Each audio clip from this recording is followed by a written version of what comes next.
चलो बच्चों, आज हम पहला पाठ बरसते बादल इनके बारे में जानेंगे। इस पाठ को सुमित्रानंद पंत जी ने लिखा है। यह एक कविता पाठ है। हमें पाठ पढ़ने से पहले, इसके जानने की से पहले उसके बारे में उसके सामने उन्मुखीकरण नामक एक छोटी सी कविता सर्क दिए गए हैं। कविता यानी हमें पहले पाठ के लिए संदिग्ध करना चाहना है। देखो, उन्मुखीकरण में एक छोटी सी कविता। क्या गाती हो, किसे बुलाती हो, बतला दो कोयल रानी, प्यासी धरती देख मांगती हो क्या मेघों से पानी। देखो बच्चों, क्या गाती हो, किसे बुलाती हो, बतला दो कोयल रानी। कोयल रानी यानी वर्षा के समय में पौधा निकलते कोयल यानी वर्षा के समय गाना गाने वाली एक कोयल रानी है ना, आपको पता है। यह कविता हमें क्यों दिया गया है कि गर्मी के मौसम के बाद हमें वर्षा का मौसम आता है। गर्मियों में सभी जीव जंतु, मानव, यहाँ तक धरती भी उग जाती है, पक जाती है, इसलिए वर्षा के लिए निहारती रहते हैं। यानी वर्षा का हमें आगमन के लिए तैयार होते हैं। इसलिए कोयल से पूछ रहे हैं, क्या पूछ रहे हैं, क्या गाती हो, किसे बुलाती हो, बतला दो कोयल रानी। वर्षा के लिए गा रही हो या वर्षा को बुला रही हो, बतला दो, यह कह रहे हैं। प्यासी धरती देख मांगती, यह धरती भी किस तरह है, प्यासी है, गर्मी से उब गई है। सभी नदी नालों और खेती बाड़ी भी सूख गई है, इसलिए धरती भी वर्षा को क्या कह रही है, आह्वान दे रही है कि कब तुम आओगे, हो क्या मेघों से पानी।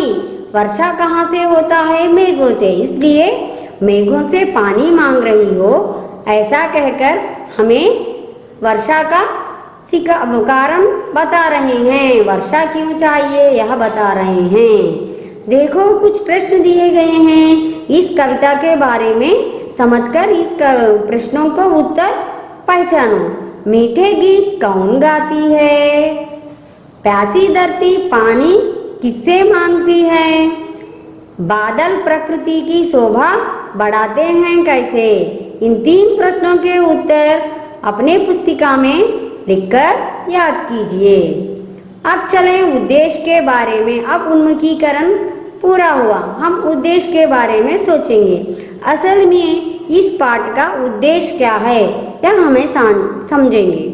प्रकृति के प्रति काव्य रचनाओं के प्रोत्साहन के साथ साथ प्रकृति यानी नेचर, प्रकृति के प्रति అంటే प्रकृति के बारे में काव्य रचना के प्रोत्साहन, काव्य के रूप में प्रकृति के बारे में हमें समझाने के साथ साथ सौंदर्य बोध पाना और मनोरंजन करना, सौंदर्य बोध पाना और मनोरंजन भी करना। यानी सुंदरता से काव्य के रूप में, कविता के रूप में हमें समझाया है और हमें मनोरंजन भी किया गया है। इस कविता पाठ में मनोरंजन भी किया गया है, क्योंकि कविता पढ़ने में और सुनने में भी हमें सुनने लायक हो और देखने लायक भी होना चाहिए। चलो बच्चों, दूसरे उसमें चलते हैं, विधा विशेष। अब विधा विशेष के बारे में। बरसते बादल, विधा विशेष यानी इस पाठ में किस तरह की विधा का हमें चयन किया गया है। बरसते बादल कविता पाठ है। कविता भावनाओं से उद्धात बनाने के साथ साथ सौंदर्य बोध की भी सजती समर्थी है। प्रस्तुत कविता नाद के साथ गेय योग्य है, यानी इस कविता में भावनाओं के साथ साथ नाद के साथ स्वर से हम गाने योग्य भी इस कविता को बनाया गया है। अब चले कवि परिचय के बारे में। कवि सुमित्रानंदन पंत जी ने हमें वर्षा के बारे में बहुत ही सुंदर ढंग से बताया गया है। इनका जन्म 1900 में अल्मोड़ा में हुआ था। साहित्य लेखन के लिए इन्हें साहित्य अकादमी, सोवियत रूस और ज्ञानपीठ पुरस्कार भी दिए गए हैं। इनकी प्रमुख रचनाएं हैं वीणा, ग्रंथि, पल्लव, गुंजन, युगांत, ग्राम्य, स्वर्ण किरण, कला और बूढ़ा चांद तथा चिदंबरा आदि। इन्हें चिदंबरा काव्य संकलन पर ज्ञानपीठ पुरस्कार से सम्मानित किया गया है। यह माने जाते हैं कि प्रकृति की बेजोड़ कवि, यानी प्रकृति के संबंध में इनकी तरह दूसरे कोई भी हमें प्रकृति का संबोध नहीं कर सकते हैं, इसीलिए इन्हें बेजोड़ कवि कहते हैं। इनका निधन सन 1977 में हुआ है। विषय प्रवेश, यानी विषय में प्रवेश करेंगे। देखो, वर्षा ऋतु हमेशा से सबकी प्रिय ऋतु है, यानी गर्मी के मौसम में सभी भी वर्षा की आह्वान करते रहते हैं, इसीलिए हम वर्षा के हमेशा सबकी एक प्रिय ऋतु है। वर्षा के समय प्रकृति की सुंदरता देखने लायक होती है।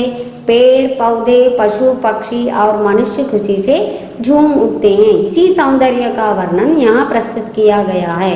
यानी वर्षा आने से हम बालक, मानव सभी भी, बच्चों, बालक, बड़े छोटे सभी भी वर्षा की आगमन के लिए निहारते रहते हैं। वर्षा के समय बालक की खुशी बोल भी नहीं सकते हैं। इस तरह ही पेड़ पौधे भी, पशु पक्षी भी और मनुष्य भी खुशी से झूम उठते हैं और धरती भी खुशी से झूम उठती है। इसका सौंदर्य वर्णन हमारे कविता में दिया गया है। देखो, इस चित्र में दिखाई दे रहा है कि वर्षा के समय बालक क्या कर रहे हैं, बच्चे खुशी से चिल्ला रहे हैं और देखो कैसे गा रहे हैं। हमारे कवि सुमित्रानंदन पंत ने इस कविता को इतनी सुंदर से हमें बताया है। झम झम झम झम मेघ बरसते हैं सावन के, छम छम छम गिरती बूंद तरुओं से छनके, चम चम बिजली चमक रही रे उर्मे घन के, थम थम दिन के तम में सपने जागते मन के। झम झम झम मेघ बरसते हैं सावन के, देखो मेघ कैसे बरस रहे हैं, उन्हें नाद के साथ झम झम झम से जोड़ा है। और सावन के महीने में वर्षा की सुंदरता देखने लायक होती है, उसी का यहाँ हमें बताया गया है। और छम छम गिरती बूंदें, मेघ उस तरह बरसते हैं और बूंदें किस तरह गिर रहे हैं, छम छम छम इस तरह गिर रहे हैं। तरुओं से छनके, तरु यानी बूंद, यानी वर्षा की एक एक बूंद उतरना, और तरु यानी पेड़, पेड़ों से छन छूकर गिर रहे हैं। चमचम बिजली चमक रही रे उर्मे घन के, चमचम बिजली किस तरह चमक रही है, मेघ कह झमझम कहते हैं और बिजली छमछम कर चमक रही है। और उर्मे घन के, घन का मतलब है बादल, बादल कैसे गरज रहे हैं, छम छम छम बिजली चमक कर और झमझम बादल गरज रहे हैं। थम थम दिन के तम में सपने जागते मन के, घने बादल छाए होने के कारण दिन में ही रात की तरह अंधेरा छा गया है और हमारे दिल में, मन में सपने जागने लगते हैं कि इस तरह होना चाहिए, उस तरह होना चाहिए।